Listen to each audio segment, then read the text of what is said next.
Assalamu alaikum, my dear students. How are you all? I hope that all of you will be in good health. I am your SST teacher of grade 5. Take out your SST textbooks. Take out page number 8. Today we will study about world regions. As we have studied about 5 regions of Pakistan, but this is the topic about the world, that today we will study about world regions. So, like the different regions of Pakistan, as Pakistan is divided into 5 main regions, so the whole world is also divided into various regions like mountains, plateaus. As I told you that plateaus are usually at a high level from the ground, plains which are flat surfaces, and valleys. Valleys means a low area of land between hills and mountains and rivers, etc. So mountains cover about 27% of the earth's surface. Okay, 27% of earth is covered by mountains. In Asia, the largest mountain region is of Himalayas. As you can see, these are Himalaya ranges. In Europe, the largest mountain range is Alps. This is Himalaya mountain. Okay, look at this. In South America, the largest mountain ranges is the Andes. In Appalachians range is the peak range in North America, followed by Rockies. There are many other mountain ranges in Africa and Australia. Now look at the pictures. Mount Everest, the highest peak in Himalayas. Mount K2, it is the second biggest peak in Himalayas. Then next is Aconcagua, which is the highest peak in Andes.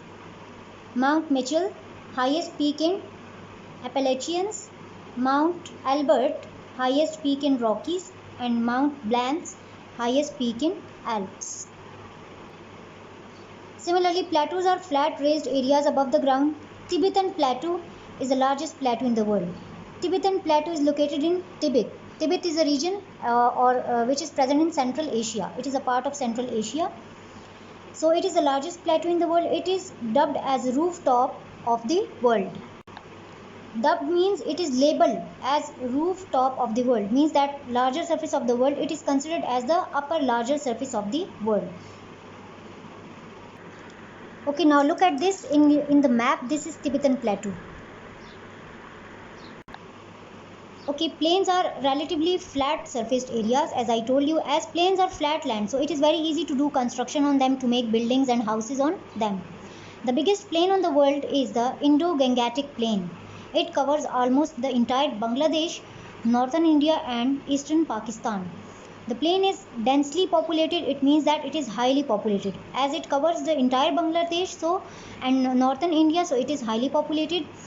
An area is densely populated when it is crowded. Crowded means that when people are gathered together, or when there is large amount of people or large number of people. The picture below showed densely or sparsely populated communities. Densely means more and sparsely means less. So as you can see here, this is a densely populated community. As you can see, how many houses are present there. Look. And this is sparsely populated community. It means that less houses are present there. Okay, now look at this. This is Indo-Gangetic Plain. As you can see, it has covered a large area of Bangladesh and northern parts of India. Like this whole green color is Indo-Gangetic Plain. The largest valley in the world is the Great Rift Valley. It runs from Syria to Mozambique in East Africa, and it covers about 6,400 kilometers.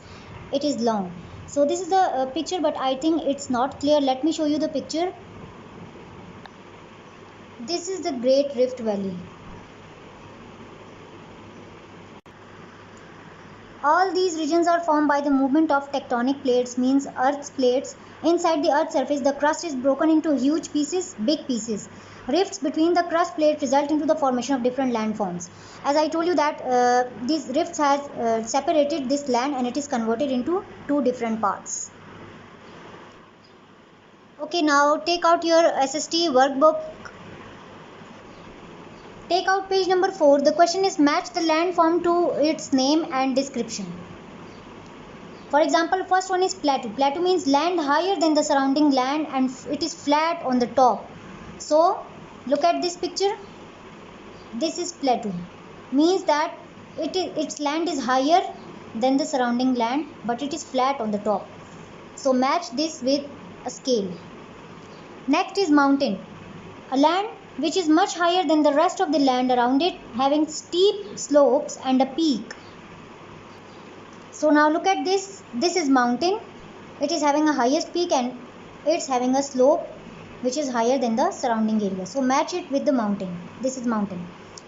Next is plain, a flat piece of land irrigated by a river. Irrigated means when water is supplied to a land. So it is a flat piece of land, you can see, and it is irrigated by a river, means river has brought with itself so much soil and water. So match plain with this flat. Next is desert, a dry, often sandy area where very few plants grow because there is very little rainfall. As all of you have studied about desert, so this is desert. Match it with the desert. And last is coast, the land which is next to the large body of water. So this is coast. As you can see, this is near to the water body. So I think this is enough for today. Thank you so very much. Allah Hafiz.